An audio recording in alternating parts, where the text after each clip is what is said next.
Well, I think one, David has to make sure he gets our players lined up correctly and calls the plays that Coach Fairchild sends in. And then two, the ability that he's gained over the last couple years, some of that is that innate ability to know when to pull the ball and run, to know when to slide shuffle to avoid a sack. I think David is at that point of his career where he's been around enough to do those things. So we're not going to ask him to do more than what he's capable of doing. I mean, obviously he's a gifted and talented young man, but if he does what's being asked of him to do in distributing the ball, then using his legs and his arm and his brain, then I think that's going to be critical to our success. And so everyone's excited to see, how David's going to play, because it'll be very important, and particularly with this experienced defense, it'll be an early test. We'll see. Well, he's definitely one of the best, college football players that are out there, deservedly so. A lot of accolades. You watch tape. He not only plays on defense everywhere, but on special teams. I mean, he's a guy that, plays a lot of spots in special teams that makes plays, as well. So definitely when we talk about the who and the what, you have to know where he's at all times, because I'm sure they're going to feature him in a lot of things. We just have to be aware of where he's at. I don't know if you can duplicate him, through practice, but I think it's more of an awareness. The players watching film and how he can wreck plays, and trying to do some things that hopefully minimize his effectiveness, on defense, whether it's running away from him or doing some other things. But he definitely has a talent. It's one of the best in the country. I think any opening game or any opportunity to gauge yourself and use a barometer is always important. And obviously, these two that are coming in they're some of the best teams. One is in the top 5, top 10. The other one is perennial, been a bowl team. So they're as good as they get. And I think that if you want to push the envelope and try to get yourself better, that you have to prepare from that standpoint. We found out that we were playing them. Everything gets ramped up. Spring practice, how they train during the summer, how we practice, during the August camp. Everything gets turned up. And so, having two great teams coming in to Charlottesville, Scott Stadium, is a challenge. But I think it's a challenge that players have embraced and are looking forward to meeting. Well, I think, Jerry, that the way you prepare, for spread teams is obviously sometimes you can't dictate the tempo that they obviously practice for and that they're known for. But you have coaches that have had opportunities to play against those types of offenses, and Coach Tenuta, Coach Lewis to a certain respect. When you have special teams, you got to play up tempo to what they're doing as well. But it's through the planning of practice. It's through the planning of guys that have had opportunities to play against teams like that. And we did some of it ourselves. This camp. Actually, we did a lot of it. So you never can duplicate the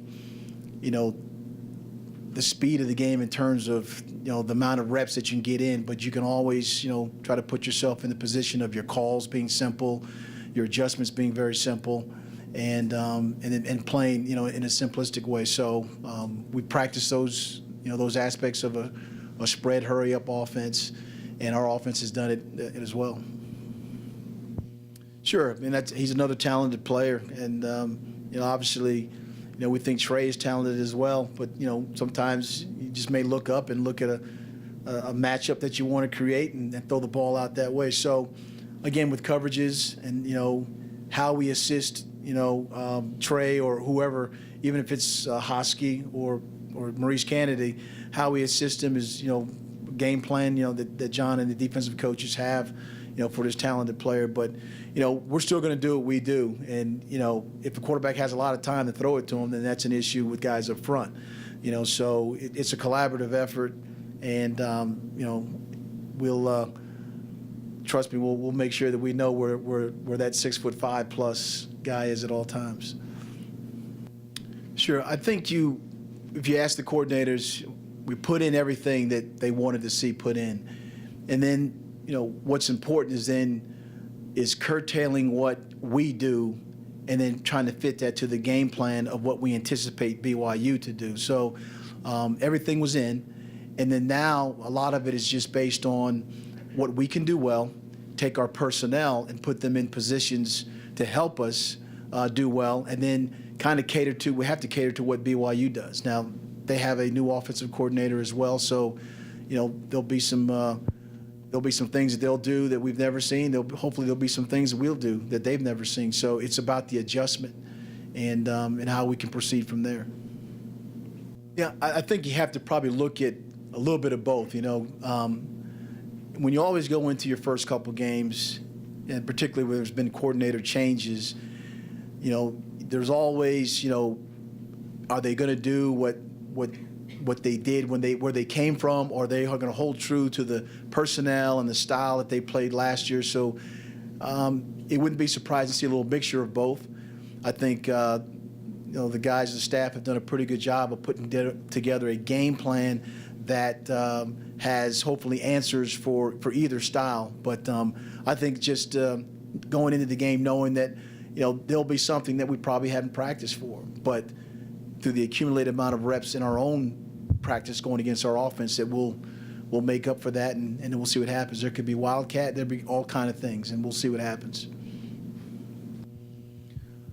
Well, when you look at them, you look at the depth, and it says what year. You could add maybe 2 more years into what year that says that they are.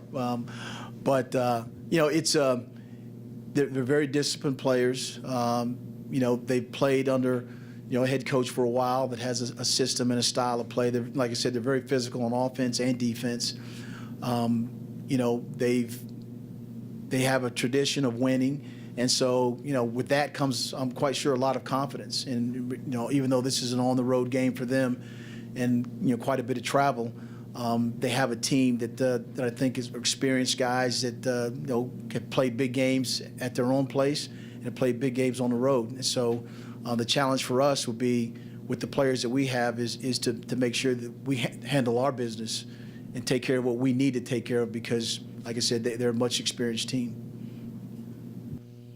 I think, when you look at the 3-4 overall, you're right. It's not, it's not the style of defense that a lot of colleges play. I mean, particularly there's 4-man fronts or, blitzing, stunning fronts.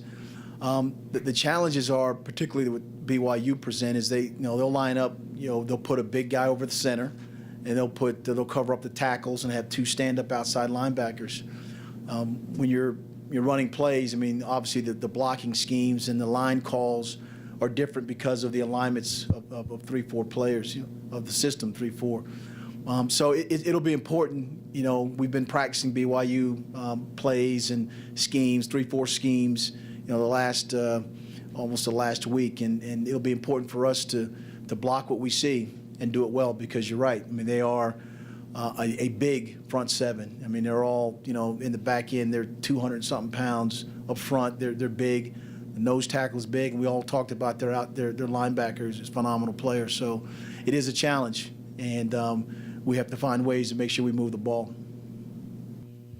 I think you start with the mindset, about how you approach things. It starts in the weight room, about just that type of the aggressive, tough attitude that you have to have in order to play, physical brand of football.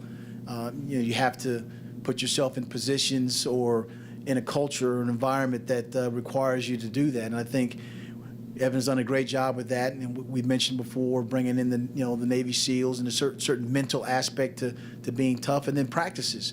If you ask our guys, we haven't practiced as long, but we've probably had more contact, more physical contact, more scrimmages than we've had in the past. And I think that's led to a certain amount of being physically tough and having to play when you're tired and make plays in the fourth quarter or the latter part of practice. And so I think those things, just a few things that speak to the mentality of playing tough and being tough. And I think the fellows responded well, to it this particular year.